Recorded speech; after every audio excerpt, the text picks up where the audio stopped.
Si Alice ng Dunks Ferry ay isang Aprikanong Amerikana na alipin na nabuhay ng napakatagal. Ayon sa ilang ulat ay umabot siya ng 116 na taon. Dahil ipinanganak siyang alipin, hindi siya natutong magbasa o magsulat, pero napakatalino niya at may kamanghamanghang memorya. Ang talino at pambihira niyang memorya kasama ng kanyang galing sa pagkukwento ang nagbigay sa kanya ng pagkilalang isa sa mga unang oral historians ng Amerika at isang henyo sa sarili niyang paraan. Kamusta sa inyong lahat? Sana ay naging masaya ang inyong Halloween kung ipinagdiriwang ninyo ito at welcome back sa channel. Dito, tinatalakay ko ang natatangi at nakalimutang personalidad sa kasaysayan. Mag-subscribe at pindutin ang bell kung gusto mo ang aking nilalaman.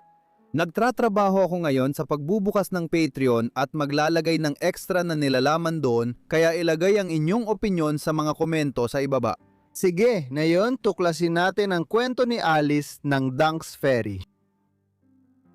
Si Alice ng Dunks Ferry, nakilala rin bilang Matandang Alice at Itim na Alice, ay ipinanganak bilang alipin sa bagong tatag na bayan ng Philadelphia sa Pennsylvania sa gitnang kolonya ng British North America noong bandang 1686. Ang magulang niya ay mga aliping dinala sa Amerika mula Barbados sa Caribbean. Hindi malinaw kung sila ay ipinanganak doon o ipinanganak sa Africa at dinala bilang mga alipin sa kabila ng Atlantic noong sila ay bata pa. Si Alice ay ipinanganak ilang taon matapos maitayo ang Philadelphia noong 1682 at naalala niyang doon siya lumaki. Noong panahong ang rehiyon ay isang ilang at ang mga Indian na nakatira roon ay nangangaso ng mailap na hayop sa gubat. Habang gumagala ang mga leon gubat, lobo at ibang mababangis na hayop sa paligid ng kanilang mga wigwam at kubo, si Alice ay isa sa ilang hindi pinalad sa Pennsylvania na hindi pamunahing estado ng mga nagmamay-ari ng alipin. Unti-unting umunlad ang pagkaalipin sa mga kolonya ng Britanya sa Hilagang Amerika noong ika-17 siglo, nagsimula noong huling 16 na rang 10 sat at 1,600 na rang 20 sat bilang indentured servitude o sa pilitang paglilingkod, kung saan dinadala at pinipilit magtrabaho ang mga Aprikano ng ilang taon. Sa huli, kadalasan silang pinalalaya at binibigyan ng lupain sa gilid ng kolonya. Katulad na kasunduan ang ipinairal para sa mga Irish sa mga kolonya gaya ng Virginia, kung saan marami ang nagtiis bilang mga utusang nakatali sa kontrata ng 10 taon. Gayunpaman, para sa mga Aprikano sa Hilagang Amerika, lalo pang lumala ang kanilang kalagayan sa paglipas ng panahon. Pagsapit ng huling bahagi ng ika-17 siglo nang ipinanganak si Alice, na ipatupad na ang mga batas na nagbuo ng pagkaaliping itinuturing na pag-aari at pangplantasyon na naging sagisag ng maagang kasaysayan ng Amerika. Iba naman ang sitwasyon sa Pennsylvania. Itinatag ang kolonya na ito noong unang bahagi ng 1680s ni William Penn, isang Ingles na Quaker na nakatanggap ng lupa mula kay Haring Charles Ikalawa ng Inglaterra bilang kabayaran sa malaking utang ng korona sa kanyang yumaong ama. Sa susunod na 25 taon, pinalago ni William ang Philadelphia at mga karatig nito bilang kanlungan ng mga relihiyosong tumututol tulad ng Quaker, Baptist at Moravian na inuusig sa Europa. Umabot din ang diwang pagpaparaya sa mga inalipin. Naging pangunahing puwersa ang mga Quaker sa laban sa pagkaalipin sa mga kolonya at Britanya. Isa sa kanila si William Wilberforce, pinuno ng kilusan sa Inglaterra. Ang naging resulta nito ay nagkaroon ang Pennsylvania ng mas kaunting bilang ng mga inaliping tao kung ikukumpara sa mga kolonya sa mas timog na bahagi tulad ng Virginia at ng mga Carolina. Ang 5 o 6,000 alipin sa Pennsylvania ay mas maayos tratuhin kaysa sa mga alipin sa mga taniman ng tabako at bulak sa timog. Nakaapekto ang lahat ng ito sa buhay ni Alice. At makikita natin mamaya na konektado ang kanyang mga karanasan sa mga personalidad tulad ni William Penn noong kabataan niya.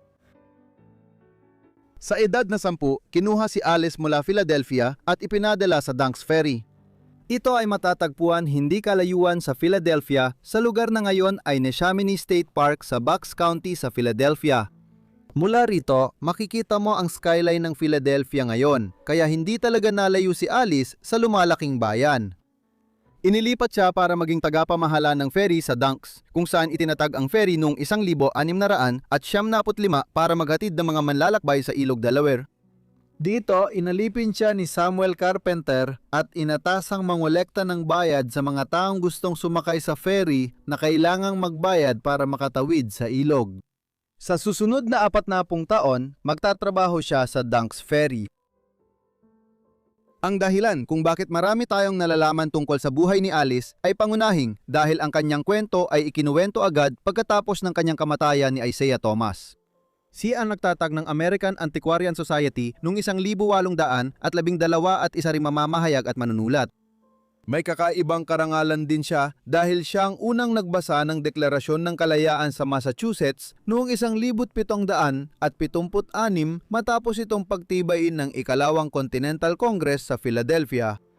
Noong 1804 inilathala ni Tomas ang isang aklat na pinamagatang Eccentric Biography o Memoirs of Remarkable Female Characters, Ancient and Modern at BPP na may mga larawan.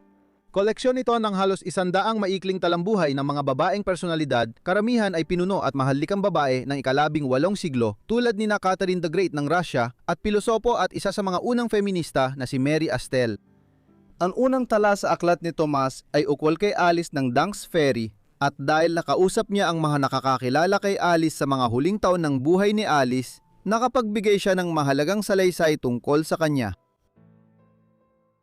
Kay Tomas natin nalaman na kilala ni Alice ang maraming mahahalagang personalidad sa maagang kasaysayan ng Pennsylvania at binanggit niyang naalala niya si William Penn, ang may-ari ng Pennsylvania, si Thomas Story, James Logan at ilang iba pang kilalang tao noong panahong yon. Si Penn ang nagtatag ng kolonya at namuno hanggang sa mamatay noong 1718 pagkatapos ay ang kanyang pamilya ang namahala. Si Thomas Story, isang kilala at kontrobersyal na Quaker, ay bumalik sa Europa mula Pennsylvania at ilang beses na inaresto sa Inglaterra at Irlanda dahil sa kanyang panrelihiyong pangangaral. Si Logan, isang Scots-Irish, ay naging alkalde ng Philadelphia. Noong 1737 nilagdaan niya ang walking purchase kasama ang mga Lenape Indian na nagpalawak sa kolonya ng Pennsylvania pakanluran. Sa wakas, ang amo ni Alice sa Dunks Ferry na si Samuel Carpenter ay kaibigan ni William Penn sa buong buhay niya at siya ang unang ingat-yaman ng kolonya ng Pennsylvania.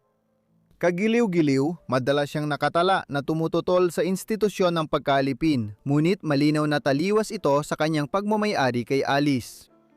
Ipinapahiwatig nito na maaring hindi kasing lupit ang kalagayan ng pagkaalipin niya kumpara sa mga kapwa niya alipin sa mga plantasyon sa timog. Bukod sa mga bilang na ito, si Alice na higit 100 taong gulang ay nakaranas din ng mahahalagang pangyayari sa Amerika.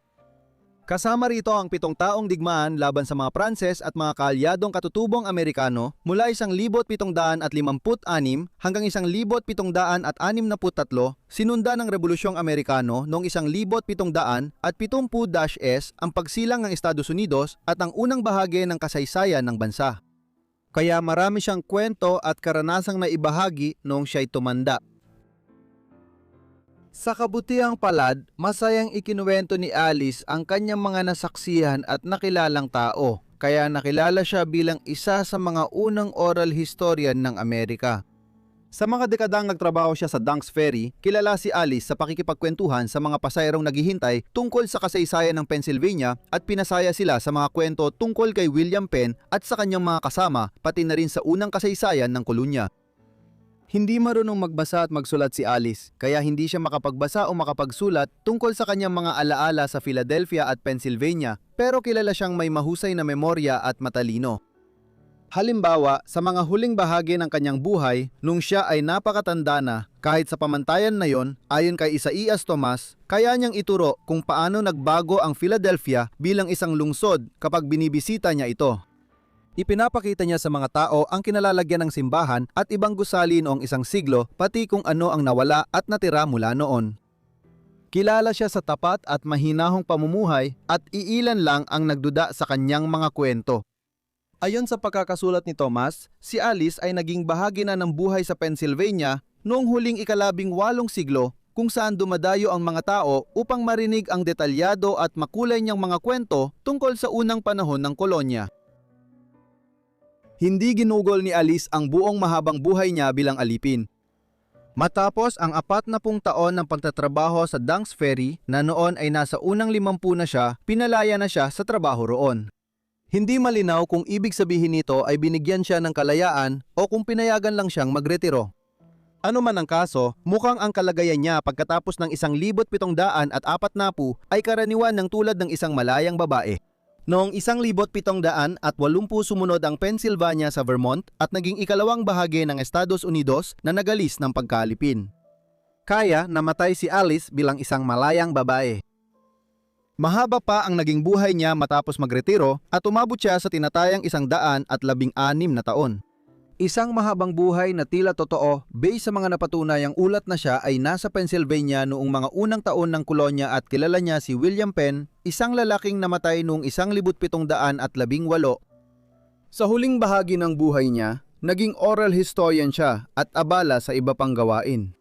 Napakarelihiyosa niya, ipinapabasa niya ang Biblia at dumadalo sa simbahan sa ng kabayo kahit 70 taong gulang na siya.